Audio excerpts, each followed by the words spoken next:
So what are we doing today? Well, we're going to do a bunch of interesting things. Not sure what to call it all. Let's get to an explanation though. Quite often I use my good old Weller soldering iron and my rework station over here.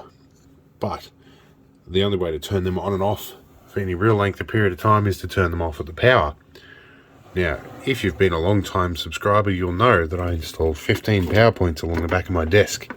The only way to turn them on is to reach over the back here and click them on, as you can probably see from over here. It's the only way to turn this guy on and off. So, I had some ideas. I wanted to remotely turn them off, and I wanted to connect them to some of these panels here. But this is all 12 volt and low voltage, and I don't really want to mix mains voltage in all of these things. And I have like a whole bunch of auxiliary switches I've added in here for future use, such as a situation like this. This one here, if I turn this on and off, you can probably see runs my overhead LED strip. It runs my desk, everything like that. These are switches out of an old radar station. And they're momentary, and they've got multiple lights in them too that I can rig up. I thought that it'd be great if I can just push one or two of these spare extra function buttons, which originally were meant to drive the Arduino in here, that I haven't really had a lot of use for just yet. I thought it'd be great if I can turn on my soldering iron and my reflow station. So I had a scrounge around while I was doing cleanup for hard waste recently, and I found a pile of these. These are remote control power points, but the remote is nowhere to be found, and there was 4 of these, and I've only found 3 of them. In any case, I did notice that they will function fine without a remote control by pushing this button. So I'm thinking if that button is low voltage enough, I should be able to extend it up to the contacts on these switches, and I can toggle them on and off. And if I really want, I can hook the LED output from this through a relay or an opto isolator and run the little grain of wheat globe in here, but these continue to flash until the remote control signal's received, so it probably doesn't matter all that much. It's also, if there's a power failure, these default to the off position, which is just fine for me. So I think I might try and open these up, modify them, and run some cable off them and see what happens. Okay, so let's crack one of these guys open. A bit crackly because of my allergies this morning, and we'll see how simple this is. I'm going to guess relatively simple, owing to having worked with these things before. See if we can get into this. I have a little battery screwdriver somewhere that I should probably dig out. But sometimes these things are... These electrical screwdrivers are just right for 90% of what I do. Alright, let's tip our screws out. And stick them to a magnet. Oh, that's right, I have to put that Amstrad back together. My magnet is full of Amstrad screws. Alright, so straight away we can see here our switch is a little tactile switch. Nothing too crazy. So we might just do a quick little test on that. Stick it down on boot tack. I've got to get some more of this stuff, I'm running out. That LED looks like it's been really hodged on there with a big bridge on it. Now we want test probes. These guys are 12 volts. Now let's go. That's their contact side, that's our non-contact side. So let's do a tricky thing here if I've got the dexterity today, which I probably don't. I want to push and hold at the same time. Yeah, okay. So just confirming, these are 2 straight through bars on those 2 sides, and those 2 sides are our contacts, depending on the polarity we use. Yep, there's obviously a diode or something in circuit with that. Okay, that's easy enough to do. Let's get a bit of wire. Alright, piece of light duty speaker wire. We'll rip a random length of that off. It doesn't need to go very far. This stuff's kind of challenging to work with a little bit, just because it can be very difficult to strip, and it's a very thin gauge, but we don't really care. And we'll check the voltage that's coming out of this once we attach to it as well. We don't want sort of crazy above ground voltages and stuff mixed in with it. But looks like they're using like a capacitive dropping circuit in here. So I'm going to guess it's going to be something fairly low voltage. Now, before we do that, we want outlet fan, and we want to move over to underneath the fan. Now the fan is a touch noisy because I do need to, I'm missing a blade on one end, and I need to replace that, which I'll get to as I have time. Right, these guys we're going to trim nice and thin because we don't want them interfering with the board or other components on the board.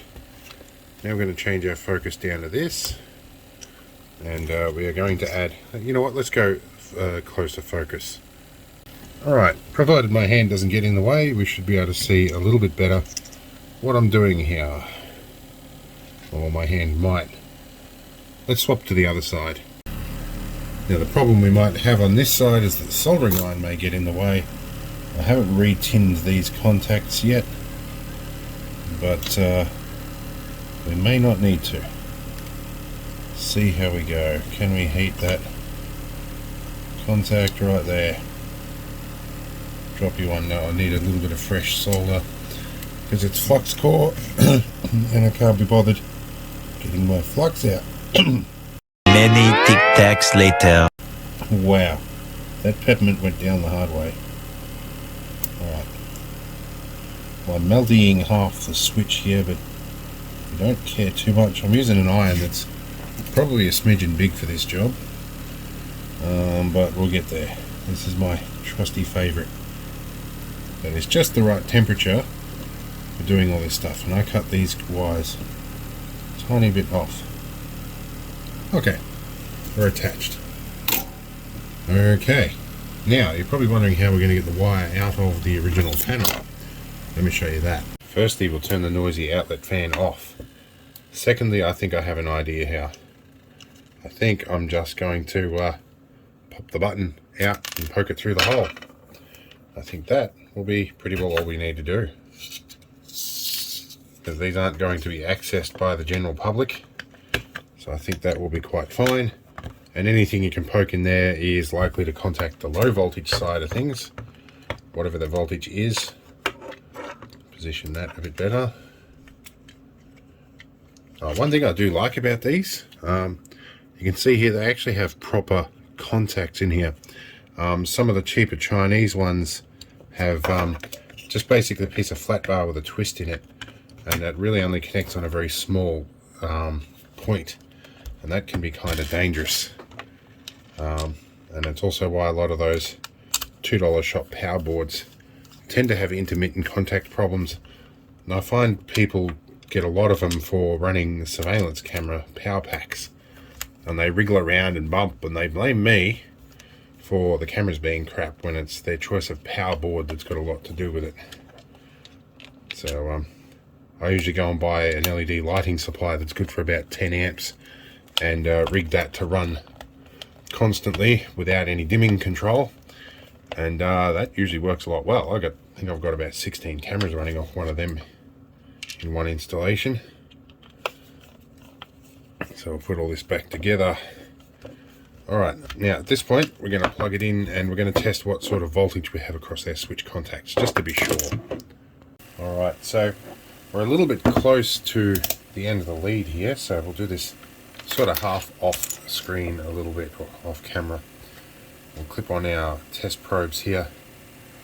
Oh, got a little bit intermittent connection here. What have we got? Depends on the way I do it, but it looks like, oh, it varies a bit. I think it might be pulsing. Swap our polarity. Yeah, so it looks like we have around about 5 volts, which is a pretty common logic voltage. That's all good. So that's quite safe. Alright, so I have 2 of these done for now, which is basically just what I need for the moment. I am tempted to put a bit of hot glue in there, but I think it'll be fine because they're not going to get touched. I won't need to be reaching around there anywhere near as much now. So I'll know that they're there and they'll need to be a little bit careful.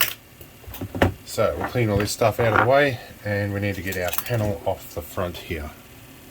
Now for a start, I need to remember to turn my iron off. I am thinking of some ways to make an indicator to tell me that when it's on, But at the moment, I'm just going to get this side worked out, and then I'll figure that out later. We'll come up with something. So we need to carefully take these guys out. I put captive, or what do we got? I put threaded inserts in here so that I'm not wearing out the threads all the time in just the wood with wood screws. So I can use machine screws instead, making this much more serviceable. Let's turn off all the hot lights in there for now. And I do have to be a little careful in that this side has the bus bars in it. So it's 12 volts and it is fused, but yeah, it can still make a bit of fireworks. Now, I ran out of space for a bus bar, so my negative rail is actually this terminal in here, and there is an Arduino buried away in there. But in any case, now I need to find the switch contacts on these switches, and I need to thread these wires in from behind. Alright, so we've got our cables poked through the back here. Now we need to work out our switch contacts, which involves me to sort of flip this whole thing over.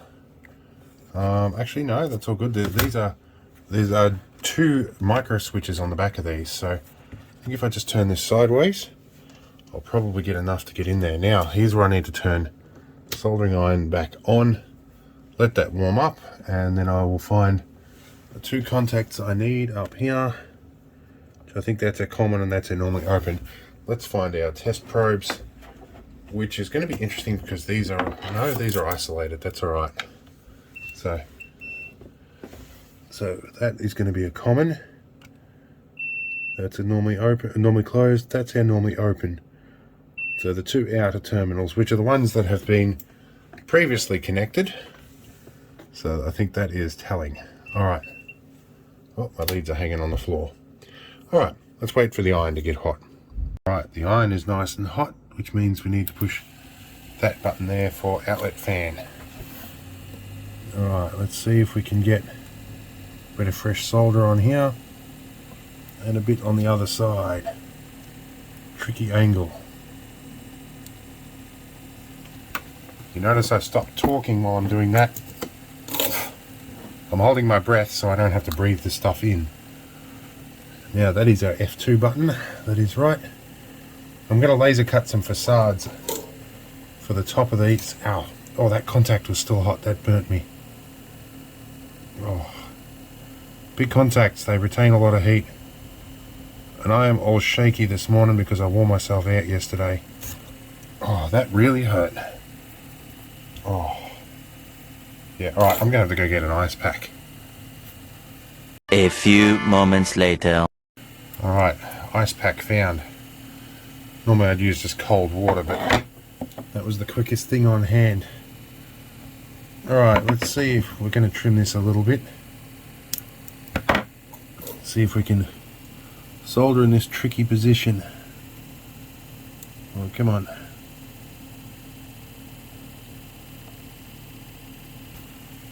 Okay, that one's on. Now we're going to wire the other one up.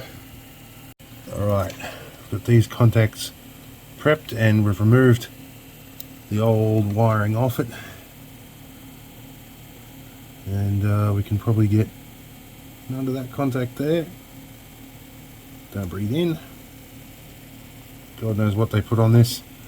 There's definitely that hot Bakelite smell that I love out of old switches. Probably toxic as hell, but no, here we are. Alright, they're both in. Alright, let's get this panel back in and we'll test. More moments later. Okay, now we've got a little bit of adjustment to do. We're going to put our extraction fan back. Need to come up with a better solution to that one day. Maybe get a ducted fan. Anyway, let's move along. Now let's see, can we see this switch here? I think this should be the one. Or maybe this one. Do not push, there we go. I'll turn you off again. Alright, so that actually turns on. I think if I pick this up, it should turn on, that'll be good. Okay, and then we can turn off again. Alright, that is good. And it should even work when they're illuminated. Should still be able to turn it on and turn back off again. That's good. We're working and we've got power. I guess the only other touch now is maybe laser cut a couple of labels for that, which I might go and do shortly. 20 minutes later. Alright, so we have a few things fresh off the laser cutter. Took me about 5 minutes. I've got some little labels here for everything that we're going to use, and I made a little alignment jig for getting the labels exactly in the right spot, because I'm going to super glue these on, and once they're on, they're not coming off. So I'll use a bit of blue tack to hold that on. Now, my alignment jig's in position. The next thing we do, because we're dealing with super glue and my history with this, we move the keyboard out of the way. Now that is definitely the rework station. Move all the extraneous badges out of the way. I'm going to pick this up with a bit of blue tack to help me grip it just a tiny bit better.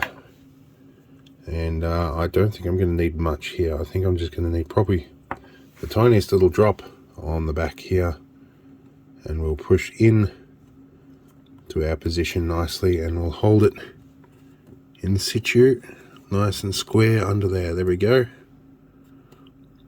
There's our little alignment jig. Hold it for a few seconds, then we'll pull our jig off so it doesn't accidentally become glued on there. Alright, now we do that for the other one, and then I've got one to put in here. Alright, now we move over to our RGB one, something I've been meaning to do for a while. These buttons twist a little bit, but this will hopefully plonk in between and keep them aligned a bit. This one's a bit wiggly. I had hoped to put another one in between these two to line that up, but it didn't come out quite right. But anyway, this one for now should keep them in position. So I'll do the same thing. Tiniest little bit of glue here, and we're going to drop this in. No alignment jig for this one, but the switches themselves should align that in there just nicely. And I'll open this panel up one day and tighten the nuts on the back of that, which aren't real great. Alright, so that should now be my RGB LEDs. We can turn that on, and then if we go through a cycle, we should be able to have it cycle through all the different colors and whatnot. There we go. That's the smooth effect, apparently. I think they've got the button labels backwards. Alright, so that all works, and I think we're good. We've got our illumination, and we have buttons for our display unit.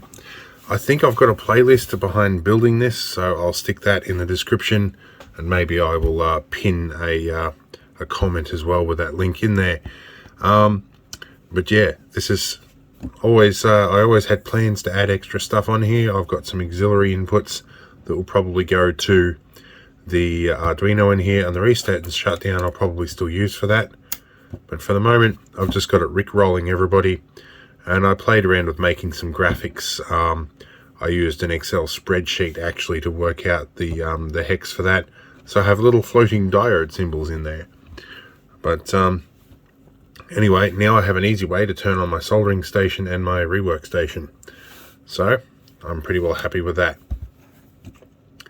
But yeah, if you've got any suggestions, by all means drop them in the comments. But this is getting handier by the day. There's our rickroll. Let's go and have a close look. There's my diode symbol. Okay, alright, let's move on. Hope you had fun. Stay safe, guys, and we'll have another interesting lockdown video soon enough.